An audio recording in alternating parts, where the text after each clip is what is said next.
Hi, Namaste all. I am Dr. Sai Prashant Nethi, Chief Consultant and Founder Director of Dr. Nethi Skin Hair and Nail Clinic, Panjagutta and Amirpet. So ఇవాళ మనం discuss చేసే topic is hair dyes. చాలామంది hair dyes గురించి questions అడుగుతున్నారు. Long టర్మ్లో hair dyes వాడచ్చా, are already allergic reaction వచ్చింది, వాళ్ళు ఏ విధంగా ఎలర్జిక్ రియాక్షన్ కంట్రోల్ చేయాలి, అండ్ దాని తర్వాత వైట్ హెయిర్కి ఎలాంటి డైస్ వాడితే మంచిది. సో హెయిర్ డైస్ అనేది చాలా రకాలు ఉంటాయండి. బేసిక్గా ఓటీసీ ప్రోడక్ట్స్ ఉంటాయి, మెడికల్ ప్రోడక్ట్స్ కూడా ఉంటాయి, అంటే డాక్టర్స్ ప్రిస్క్రైబ్ చేసే కూడా ప్రోడక్ట్స్ కూడా ఉంటాయి.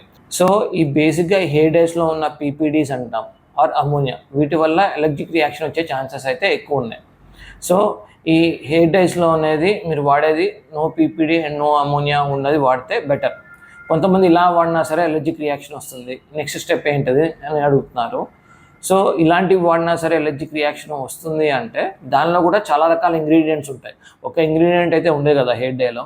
సో ఏదో ఒక ఇంగ్రీడియంట్ పడకపోయినా సరే ఇలా ప్రాబ్లం వచ్చేది ఉంటుంది. కానీ మోస్ట్ కామన్ అనేది మాత్రం అమోనియా అండ్ పీపీడీస్ అంటాం. ఏదైనా స్పెసిఫిక్ ఇంగ్రీడియంట్ పడలేదు, సో మనం ఒకసారి డై మార్చి చూసి ప్యాచ్ టెస్ట్ చేసుకునేటట్టయితే కనుక మనం చాలా వరకు ప్రాబ్లమ్ని అవాయిడ్ చేయొచ్చు. ప్యాచ్ టెస్ట్ అనేది మనం ఇయర్ వెనకాల ఒక చిన్న డై ఇట్లా అప్లై చేసుకొని మనకి పడుతుందా పడదా అని చూసుకుంటాము. ఒక 48 అవర్స్ వరకు కూడా ఏం రియాక్షన్ రాలేదు, లేకపోతే 72 అవర్స్ వరకు కూడా ఏం రియాక్షన్ రాలేదు అంటే ఆ డై మోస్ట్లీ సేఫ్. ఇంకొక క్వశ్చన్ అడుగుతుంది ఏంటంటే చాలామంది, నేను 10 years నుంచి డై యూస్ చేస్తున్నాను, అయినా సరే నాకు ఈ మధ్య రియాక్షన్ వస్తుంది అనేది. సో డై అయితే మారదండి, కాకపోతే మీ బాడీ ఆ డై పట్ల బిహేవ్ చేసేదైతే మారుతుంది. సో బాడీ రియాక్షన్ అనేది, ఎలర్జిక్ రియాక్షన్ అనేది ఎక్కువ అవటం వల్ల మీకు ఎలర్జిక్ కాంట్రాడర్మటైటిస్ కానీ లేకపోతే ఇరిటేషన్ వచ్చే అవకాశం ఉంటుంది.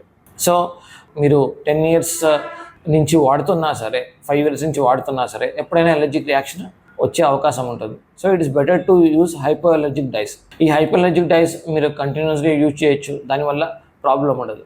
ఈ హైపో ఎలర్జిక్ అనేది కూడా 100% గ్యారంటీ అనేది ఉండదు. So it's better always to do a patch test. ఈ డైస్ వాడే ముందు ప్యాచ్ టెస్ట్ చేసుకోవడం అనేది ఇట్స్ కంపల్సరీ.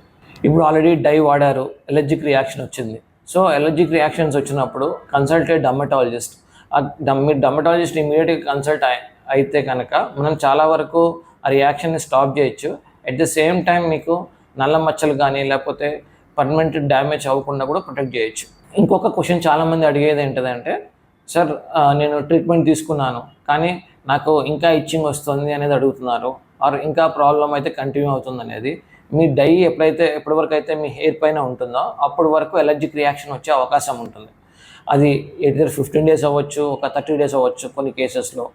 సో మీరు ఎప్పటివరకు అయితే హెయిర్ డై మీ తలపైన ఉంటుందో అప్పటి వరకు ట్రీట్మెంట్ తీసుకోవటం అనేది బెస్ట్ ఆప్షన్. ఒకసారి మీ డై వీన్ ఆఫ్ అయిపోయిన తర్వాత అప్పుడు it's better to start a new dye. Already ఉన్న ఎగ్జిస్టింగ్ డై పైన మీరు ఒక హైపో ఎలర్జిక్ డై వాడినా సరే మీకు పాత ఏదైతే డై వల్ల ఎలర్జిక్ రియాక్షన్ వచ్చిందో అది కంటిన్యూ అయ్యే ఛాన్సెస్ ఉంటాయి. సో వన్స్ మీరు పాత డై నుంచి వీన్ ఆఫ్ అయిన తర్వాత కొత్త డై యూజ్ చేస్తే బెటర్. Thank you all.